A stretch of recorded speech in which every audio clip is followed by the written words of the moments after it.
E aí galera, tudo bem com vocês? Vamos aí para mais uma edição do 6x1 Responde, que é aquele quadro onde vocês fazem perguntas, eu as respondo em vídeo, você vem aqui nos comentários e faz uma outra pergunta para que eu responda na próxima edição, e assim a gente vai se retroalimentando até o fim dos tempos. Então desde o início eu peço para você deixar o like no vídeo, se inscrever no canal caso ainda não seja inscrito, usar os comentários para opinar sobre cada um dos assuntos e também para fazer o seu questionamento para a semana que vem. Sempre lembrando que esse vídeo é feito com patrocínio do OneFootball e nessa temporada o aplicativo está transmitindo de forma gratuita e exclusiva o campeonato alemão. Para assistir os jogos da Bundesliga é muito fácil, você só precisa baixar o app pelo link da descrição, ir na aba Jogos, depois na aba Assista. Aí é só escolher o jogo que você quer acompanhar sem precisar incluir cartão de crédito nem nada. E como eu sempre lembro, o OneFootball é um aplicativo totalmente gratuito que está disponível tanto para Android quanto para iOS e o link para você baixá-lo está aqui na descrição desse vídeo. E antes das perguntas, vou só fazer um agradecimento a quem se tornou membro do canal 6x1 nas últimas horas, tá? Hoje vai em especial pro Luiz Eduardo, o Lucas SB e o Guilherme Antônio. Então, muito obrigado a todos que são membros do canal no momento. Quem quiser fazer parte dessa iniciativa e dar uma ajuda financeira pra gente seguir produzindo, clica nesse botão Seja Membro que aparece em algum lugar na sua tela e caso faça adesão à categoria Sócio Atleta, que tem participação no grupo de WhatsApp,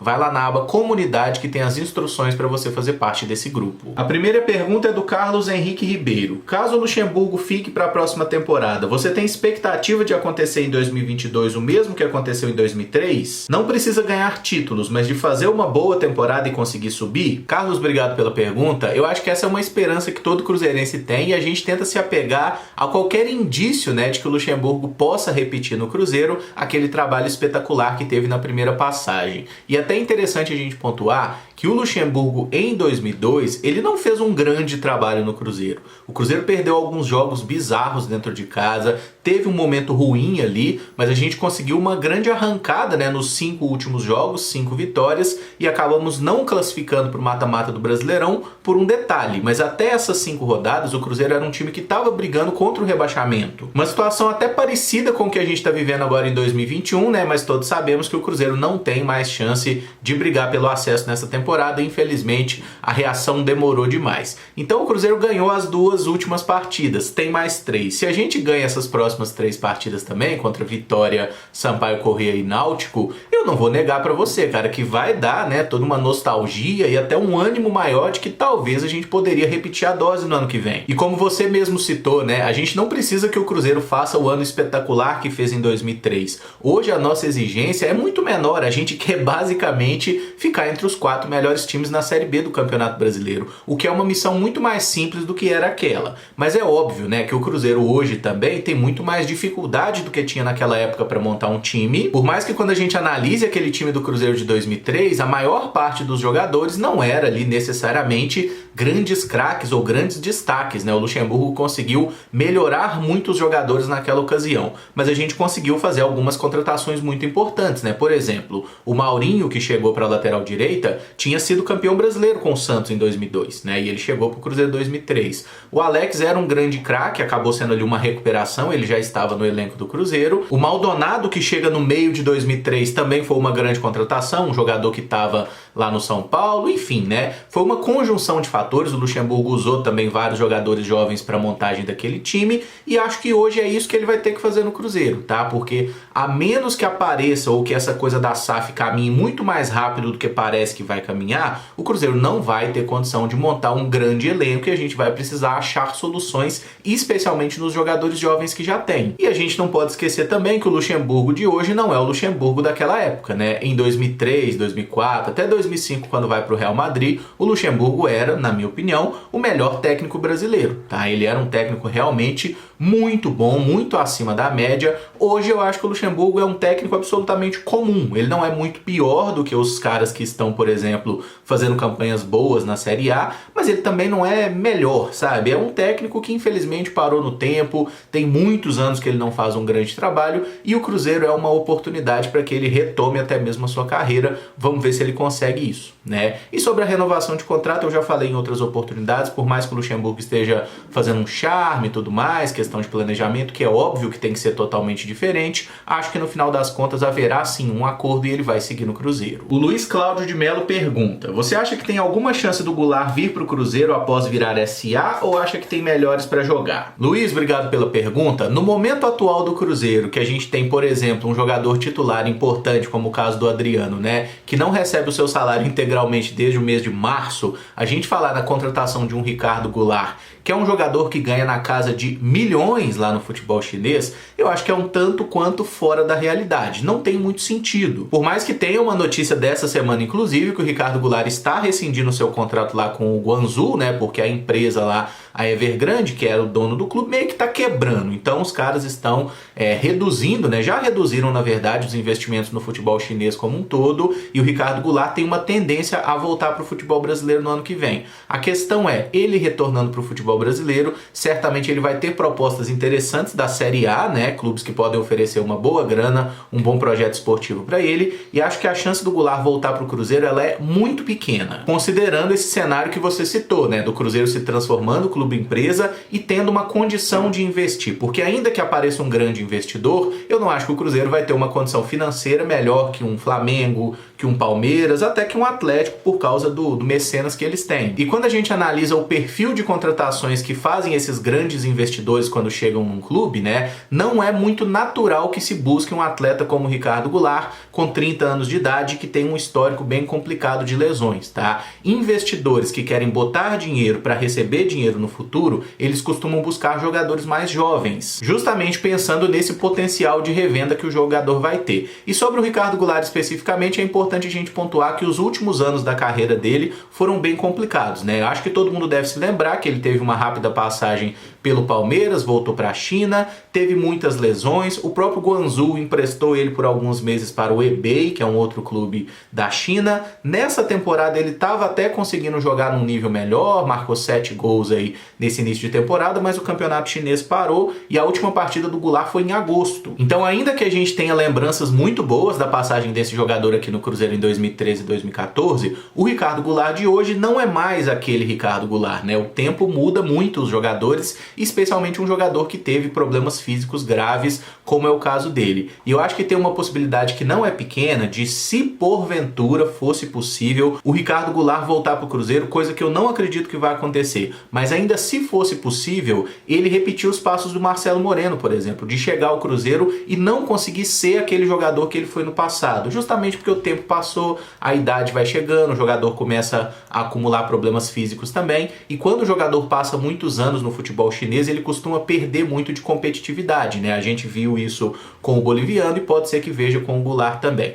Então, para resumir, o Cruzeiro virando SAF e aparecendo um grande investidor, é possível que a gente tenha dinheiro para contratar um jogador assim? Acho que é possível, por mais que eu não acho que seja muito inteligente, até porque um jogador que vai ganhar, vamos supor, R$1 milhão por mês. Vocês acham que alguém merece ganhar R$1 milhão por mês jogando a Série B pelo Cruzeiro? Eu acho que não merece. Tá? Então eu já não acho que seria interessante buscar esse tipo de alvo. E tem a questão de um investidor querer jogadores jovens para que possa desenvolver esse jogador e vender por mais no futuro também. Então acho que o Ricardo Goulart não virá para o Cruzeiro e ele provavelmente vai para um desses times que estão sempre se classificando para Libertadores no Campeonato Brasileiro. O Charles Batista pergunta: o Transferban também impede o Cruzeiro de contratar jogadores para a base? Charles, obrigado pela pergunta. Impede sim, tá? Durante o período que o clube está banido de novas contratações pela FIFA, né, por causa de dívida. No caso do Cruzeiro, a gente tem 2 transferbans ativos, um referente a Arrascaeta e outro sobre Riascos. Durante esse período, o clube não pode contratar nenhum jogador, nem para o profissional, nem para sub-20, sub-17. A gente até viveu isso nessa última temporada, né, porque o Cruzeiro toda hora toma um transferban diferente, e eu lembro que em determinado momento o Cruzeiro, quando foi retirada a punição, entrou o registro de uns 20 jogadores novos para a base que estavam justamente já treinando com o elenco e esperando apenas essa liberação do registro. Tá? Então impede sim, enquanto o Cruzeiro não quitar essas dívidas, a gente vai ter que manter o elenco do profissional e o da base também, sub-20, sub-17 e tudo mais. Eu só não sei como funciona a questão dos contratos de formação, aqueles caras ali de 14, 15 anos, né, que estão assinando seus primeiros vínculos. Esses eu não sei te dizer, fiz uma pesquisa aqui também, não encontrei a resposta. Mas contratação de um jogador que já esteja em outro clube para o Cruzeiro, a gente não pode fazer. O Matheus Silva pergunta: você teme que o Cruzeiro perca sua identidade como eventual mudança para clube empresa? Matheus, obrigado pela pergunta. Esse é um temor que eu não tenho, justamente porque essa migração de clube empresa é uma espécie de arrendamento do futebol do Cruzeiro Esporte Clube, tá? Agora, o nome do Cruzeiro, o escudo do Cruzeiro, as cores do nosso uniforme, isso aí não pode ser mudado por essa migração para clube empresa.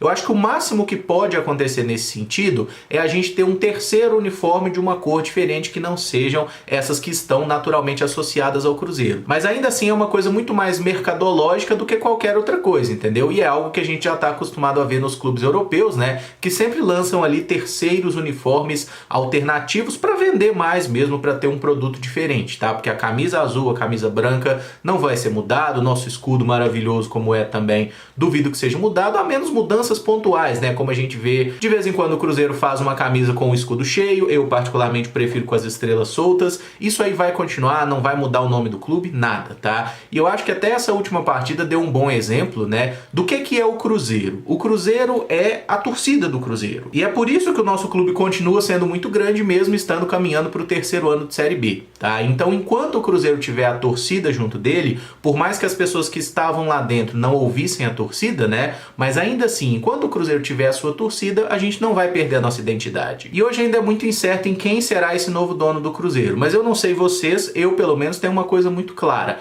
Eu nunca me senti representado pelas pessoas que mandam no Cruzeiro. Nem pela família Perrella, nem por Gilvan, nem por Wagner, Itaí, nem Sérgio. Inclusive todos eles eu acho que são muito mais inimigos da torcida do Cruzeiro do que qualquer outra coisa, né? Porque todos eles tiveram mais benefícios lá no Cruzeiro do que entregaram coisa ao Cruzeiro, né? Eles se serviram do clube e não serviram ao clube. Então, nesse contexto, a gente tendo agora aí um novo dono, e não dá para saber se vai ser um novo dono bom ou ruim, se vai fazer uma gestão boa ou ruim. Isso a gente vai descobrir no futuro. Mas ainda que venha um novo dono da casa do caralho, da Arábia, da Europa, da Rússia, seja de onde for, não é uma coisa que vai me fazer perder a identidade com o Cruzeiro Esporte Clube. Justamente porque eu já não tenho nenhuma identificação com quem hoje são os donos do clube, né? São donos porque eles agem como se fossem donos, mesmo não sendo, tá? Então, pra mim, cara, isso aí não vai mudar nada. O que eu quero, sinceramente, é que o clube volte a ser forte, que o clube volte a honrar seus compromissos, que não deixe a gente nessa tristeza que a gente está vivendo nos últimos anos, né? Que a gente volte a ver um Cruzeiro que nos dê alegrias, e tomara que seja uma pessoa que não seja muito filha da puta, que não seja aí um assassino. Eu realmente não gostaria de ver o Cruzeiro na mão desse tipo de gente, mas a gente, galera, nós torcedores do Cruzeiro, nós nunca mandamos nada, nós vamos continuar sem mandar em porra nenhuma dentro do Cruzeiro, tá? Eu não sou desses românticos que ficam abraçando esse discursinho lero-lero aí de que a torcida é a dona do clube. A torcida é o maior patrimônio que tem um clube, tá? Mas dono do clube nós nunca fomos e provavelmente nunca seremos, né? Ainda mais agora que vai aparecer um investidor que deve botar uma grana pesada no clube e vai querer também tirar os seus benefícios. Mas esse pelo menos vai botar alguma grana, né? Porque os últimos que passaram por lá só tiraram. O Pablo PP pergunta: por que trouxeram o Brock? Pablo, obrigado pela pergunta. Eu que fiz esse questionamento irônico por muitas vezes na temporada, né? Hoje não tenho o menor problema em dizer. Trouxeram o Brock para que ele seja o melhor zagueiro do Cruzeiro na Série B. Isso significa que o Brock seja um grande jogador? Não, isso significa que os outros zagueiros do Cruzeiro fizeram uma temporada ridícula. O Ramon, que vinha de uma temporada boa no ano passado, teve um ano horroroso, assim, a quantidade de gol que o Ramon entregou, a quantidade de falha dele nessa Série B é muito acima do razoável, né? O Rodolfo, que chegou aí já numa reta final de temporada, acabou ficando mais machucado do que tudo, e quando jogou também oscilou em algumas partidas boas. Essa última partida contra o Brusque, por exemplo, com algumas falhas muito gritantes. O Léo Santos, que é um jogador que eu vejo que a torcida do Cruzeiro gosta um pouco mais dele, tem até uma boa vontade, né? Um jogador muito alto ali, meio ignorante, joga simples também. Teve algumas ótimas partidas pelo Cruzeiro, mas teve algumas partidas ruins também, alguns pênaltis cometidos de uma forma meio besta. Eu lembro de um jogo contra o Guarani, que foi até a estreia dele, né? Que ele faz um gol de cabeça, participa do lance do gol contra, que seria ali o gol da virada do Cruzeiro, e depois tem um momento que ele acaba tomando um drible meio idiota ali, num gol que é até marcado pelo Regis. É um zagueiro que oscila muito, é um zagueiro de altos e baixos. E nesse contexto todo, o Eduardo Brock acabou que, mesmo com as suas falhas, falhas e com a sua ignorância, ele foi o melhor zagueiro do Cruzeiro na temporada. E eu parto sempre do princípio que a gente deve analisar o que o cara faz no campo, independente da gente gostar dele ou não, tá? Não fui a favor da contratação do Brock, acho que o Cruzeiro deveria, inclusive, ter dado oportunidade pro Paulo como zagueiro pelo lado esquerdo desde o início do ano, mas contrataram o Brock. Ele foi o zagueiro que mais jogou, né? Ele junto com o Ramon, e como o Ramon falhou demais, faz o Brock parecer um zagueiro mais seguro, mesmo que ele não seja tanto assim, né? O Brock também cometeu algumas falhas graves durante a temporada, mas nessas últimas partidas conseguiu manter um bom nível, e eu acho que é justo dizer que sim, a temporada do Brock é ok, né? Ele conseguiu se salvar ali num sistema defensivo muito falho e que eu espero que seja muito melhorado para 2022. Você renovaria com o Eduardo Brock? Nesse momento, não. O Brock tem contrato com o Cruzeiro até o final do Campeonato Mineiro do ano que vem, então ele tem vínculo até maio. Não trataria de renovação nesse momento, tá? Inclusive, eu tentaria para o Campeonato Mineiro uma zaga diferente, uma zaga com o Paulo, e pode ser o Matheus Vieira jogando pelo lado direito, pode ser o Arthur, que está voltando do Brasil de Pelotas, pode ser o Gustavo Ricci, zagueiro, né, que estava emprestado nessas últimas temporadas nos Estados Unidos. Eu tentaria outros nomes. O Eduardo Brock estará no elenco até o final do Campeonato Mineiro, e dependendo da produção desses jogadores, a gente vê se deve renovar com o Brock ou não. Mas nesse momento eu não trataria da renovação, mesmo considerando que sim, ele conseguiu ser melhor que os outros zagueiros, e isso diz mais sobre os outros zagueiros do que sobre o Brock. O Gonzales Gong pergunta: qual zagueiro, volante, meia e atacante você acha mais promissor no sub-20? Gonzales, obrigado pela pergunta. Bom, o zagueiro eu acabei de citar aqui, o Paulo, acho que é o melhor zagueiro que a gente tem no sub-20 e precisa estar envolvido com o elenco principal. Volante eu acho que é o Ageu, um jogador que chega bem ao ataque. Inclusive, se fosse possível, eu já gostaria de ver ele jogando pelo Cruzeiro nessa temporada, porque acho que é um volante que tá pronto, né? Um cara que sabe sair jogando, que chega bem no ataque, que bate bem de média distância também.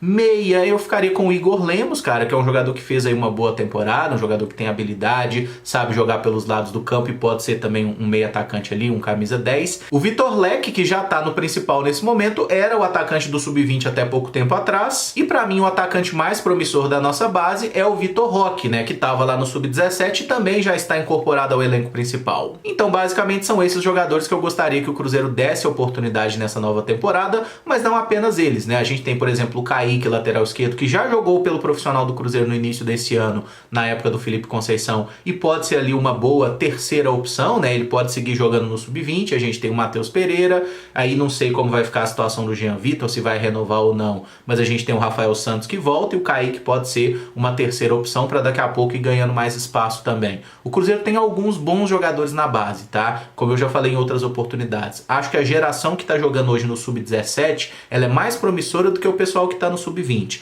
Mas ainda no sub-20 a gente consegue pensar alguns bons jogadores aí. O próprio Denis, goleiro, que já é o quarto goleiro do time principal. O Riquelme, que é volante, mas estava jogando na lateral direita, também fez um bom papel. O Cruzeiro tem sim alguns nomes interessantes que precisam ter sequência, né, para que possam desenvolver seu jogo. O Rodrigo Ribeiro pergunta: você acha que existem jogadores que realmente amam os times onde jogam, ou que existe apenas profissionalismo? Rodrigo, obrigado pela pergunta. Eu acredito que existem sim alguns jogadores que gostem mesmo, que amem os clubes que defendem, mas eles são a exceção, cara. A regra do futebol é profissionalismo. O cara, ele defende a camisa que bota dinheiro na conta dele, que bota comida na mesa, tá? A gente não deve querer que nenhum jogador jogue pelo Cruzeiro porque ele ame o Cruzeiro. A gente tem que querer sempre e exigir que o cara jogue bem pelo Cruzeiro porque ele é um bom profissional e porque ele precisa fazer bem o seu trabalho. Se simplesmente amar a camisa resolvesse, gente, nós montávamos um time de torcedores do Cruzeiro e a gente ia ganhar de todo mundo, entendeu? A coisa não funciona assim. O que o cara precisa ser é um bom jogador de futebol e ser, obviamente, dedicado. Ainda que o cara seja, por exemplo, um atleticano de infância, se ele chegou e vestiu a camisa do Cruzeiro, ele tem que fazer o melhor, entendeu? Qualquer coisa diferente disso vai tornar ele, pra mim,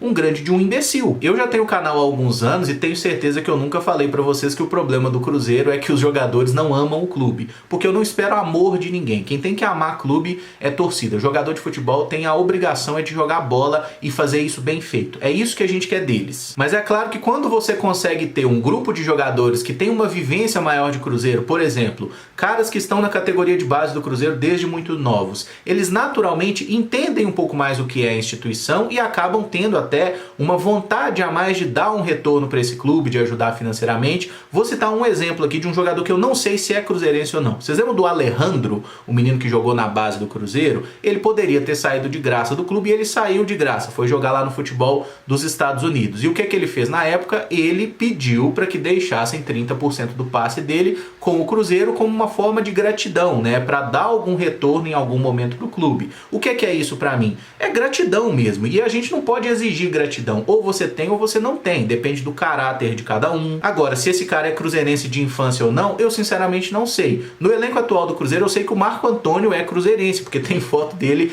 desde muito criança, da mãe dele e tal. A família é cruzeirense, então é um cara que a gente sabe que gosta do Cruzeiro. Agora, se o Marco Antônio não estiver jogando bosta nenhuma, ele tem que ficar no Cruzeiro porque ele ama o clube? Não, mas vou até citar aqui agora um exemplo para vocês dos jogadores que eu tenho como grandes ídolos meus enquanto torcedor do Cruzeiro, tá? O Alex, para mim, é o meu último grande ídolo enquanto jogador do Cruzeiro. O Alex é cruzeirense? Não, o Alex é torcedor do Coritiba, tanto que ele voltou pro Coritiba e tudo mais, né? Mesmo com toda aquela comoção que aconteceu em Belo Horizonte para que ele voltasse pro clube. Ele estava destinado a voltar pro Coritiba, ele queria voltar pro seu clube de coração. Outro nome, o Dida. O Dida é um cara que para mim sempre vai ser o melhor goleiro da história do Cruzeiro. Isso aí não tem nenhum questionamento para mim, tá? Se vocês preferem o Fábio, preferem o Raul, tá tudo certo. Eu prefiro o Dida. Mas o Dida é o cara que fica falando do Cruzeiro? Não, não fica. Eu não sei nem para que time que o Dida torce. Talvez seja lá pro Vitória, que foi um clube onde ele ganhou projeção, mas eu não tenho essa certeza também.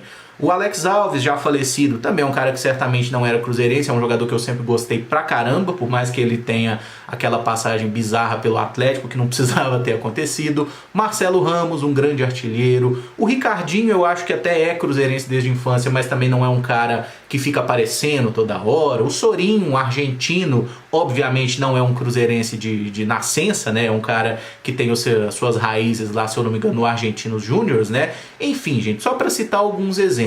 O cara gostar do Cruzeiro é algo que sempre vai deixar a gente feliz, mas a gente não deve cobrar isso por ele. E ele não vai se tornar ídolo do Cruzeiro por amar o Cruzeiro. Ele vai se tornar ídolo do Cruzeiro pelo que ele fizer em campo. E eu encerro esse vídeo por aqui. Se você gostou, eu peço que deixe o like, se inscreva no canal caso ainda não seja inscrito e use os comentários para opinar sobre cada um dos assuntos. O vídeo de amanhã, sexta-feira, vai ser o vídeo de Futebol Manager. Por quê? Porque normalmente eu boto o vídeo de FM no domingo, mas domingo é o nosso jogo, né? Então eu puxei o vídeo de FM para sexta-feira, no sábado tem vídeo de notícias e no domingo aquele ritual de sempre, pré-jogo e live após a partida. Muito obrigado por acompanhar, um abraço e até o próximo vídeo. Valeu!